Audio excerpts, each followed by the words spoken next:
and welcome to BAzz Talk. Here we talk about business analysis profession from different perspectives and how to continuously evolve while keeping yourself sane. Your hosts are Sophie and Anna, and today we have a new series of episodes where we're gonna share our experience on some topics which we learned during our role as business analysts.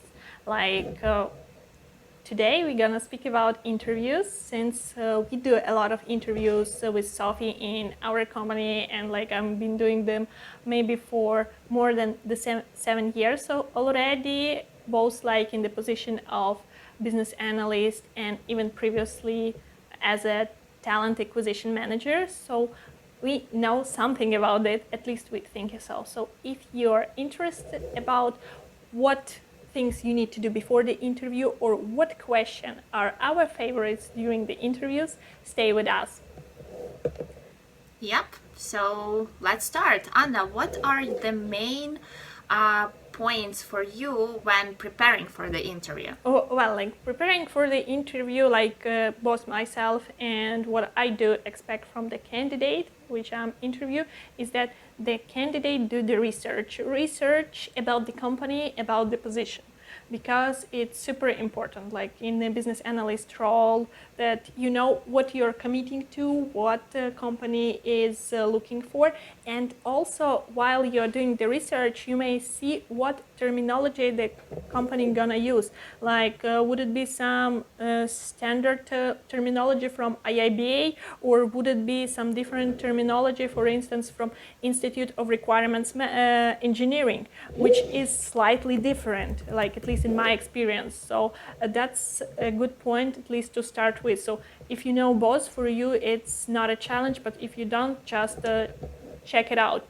How you may notice this, you will see if the company would like to see some certification from IIBA, or if you see a lot of such words as requirements solicitation, requirements validation, and so on. It will be a small signs that it's tend to be more IIBA terminology than something different. And if you see again Institute of Requirements Engineering, that would be a bit different there. So just pay attention to that.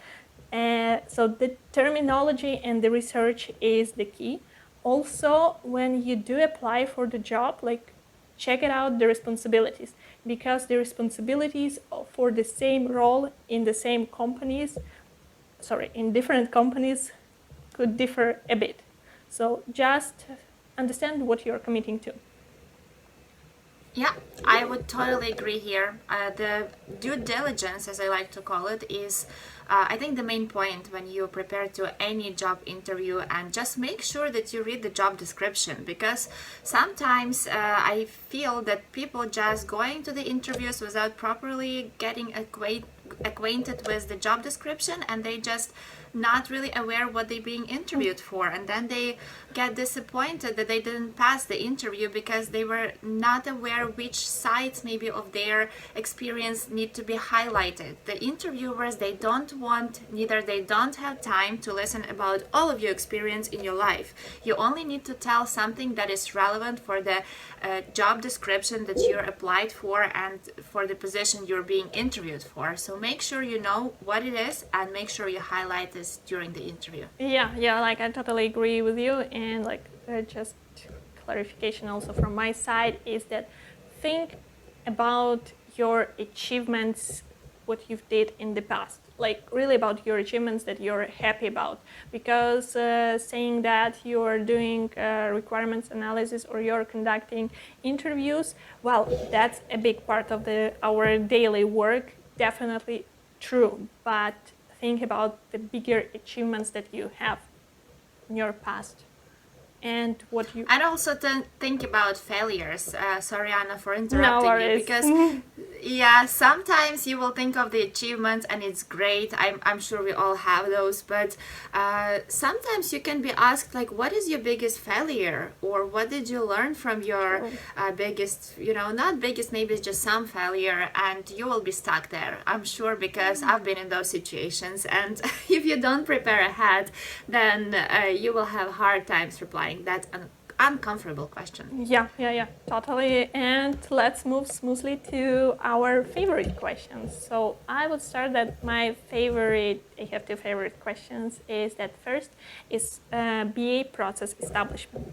Why I'm interested in that question? Honestly, because first of all, it's interesting to see how the person knows the flow, what to start with. And another, when I'm asking this question, I'm also learning about different perspective on this process establishment, because what I learned so far that there is no single project where you can take some process that works for you on one project and implement it on another project, because the projects are different, there is different circumstances there, and you really need to be flexible and know how to adjust it. So you need to know the core of the business analysis process. You need to be able to present the business analysis role for your teammates and explain what you are aiming to do, because I've been in a situation when they new to business analyst role at all on the project, and they do not know what you're gonna do as a business analyst. So it's really important that you as a business analyst could present your role and explain the process you expect to, adjust it for the team needs, project needs, and move on. So that's... I agree. It's also one of my favorite questions. I mean, maybe I call it a little bit different, but I also always ask about that. And I also, in scope of that question, like to clarify, how do you understand the distinction, for example, of your role versus, let's say, project manager versus product owner? Again, we have a short video on that as well. So because sometimes I find that people, they either do not really know the boundaries of their role, or they just try to take as much responsibility as they can because they want to learn, they want to, wherever they have different motivation, but that sometimes they fail because you cannot do everything. You need to know your role, your boundaries, and your responsibilities. Yeah, I would agree with you. Like, I also like to answer this question. I always try to ask my mentees to think about like what's the difference of a business analyst role and other project roles, and how those roles can be, work in synergy. Because again, like different project will have different responsibilities of project manager and the business analyst. With the Scrum Master, it's really tight role, so you need to know those connections, how you can make use of your roles, of the people in your team, and make it works for the project good. So that's like super important. Okay, next favorite question from me will be that I really like to know how person works and manage requirements, and therefore how the person know that the requirements have enough quality to be passed to developers, and have enough quality so that the developers have no questions, like at least a lot. So what I do expect on that question is that the person will definitely tell me at least about the checklists that you may have on the project, like you may have it just for yourself. Those checklists, it's cool to have them. Also having document templates.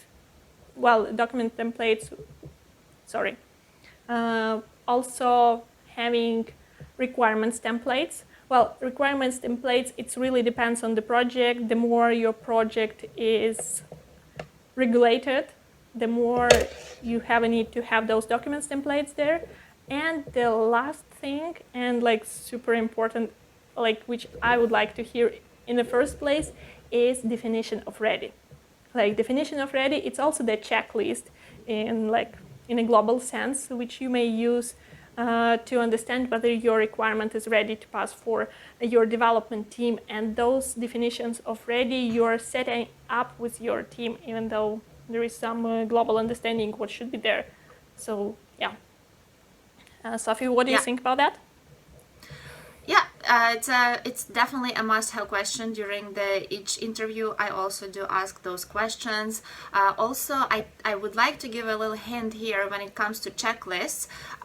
Lots of times when you're being asked about non-functional requirements and how to make sure you don't miss some one of them, you also can refer to a checklist. So you need to have a full list of non-functional requirements and be sure that you cover all of them. You at least ask if they're needed or important at this particular situation. So that's also my question. I already kind of answered it before even presenting it, but let's move to another one, not related to checklists. So I always ask about change management because changes happen all the time. We don't like them, right? But we know they will happen, so we need to be prepared. So change management question is always there. How do you know that something is a change request, or maybe it's something that was not foreseen or missed by the business analyst? So how will you define that or determine?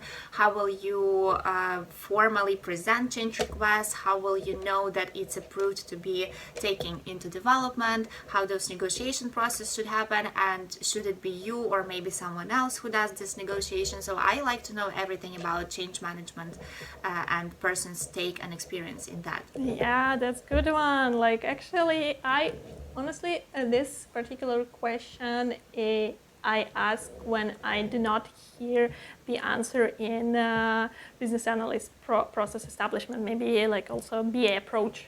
I call it in a different way. So yeah, this something is super important, and it's super important to clarify this. Totally agree with you. What's your next one? So the next one, I kind of like to ask a person to walk me through the process. How will they transform the high-level business requirement into the low-level functional requirements, basically the requirements that the development team will work on. And usually everyone has a little bit different interpretation, different techniques or approaches to do this. So that tells a lot about person's previous experience and mostly hands-on experience, how they did it. So I like to ask that kind of more practical type of question. Yeah. Then that's a nice one. Actually, I'm thinking about that. Sometimes not even all business analysts have such an opportunity to work with high-level business requirements. Sometimes business like to give you even user requirements, like functional requirements, but to get this sense of business requirements, the analyst also need to be very skillful to go back to the client and ask proper questions, because like understanding of business requirements, it's super important, because we know that we need to deliver a value, and without this sense of high-level requirements, we do not understand what's the value of particular functional requirements. So that's a nice one.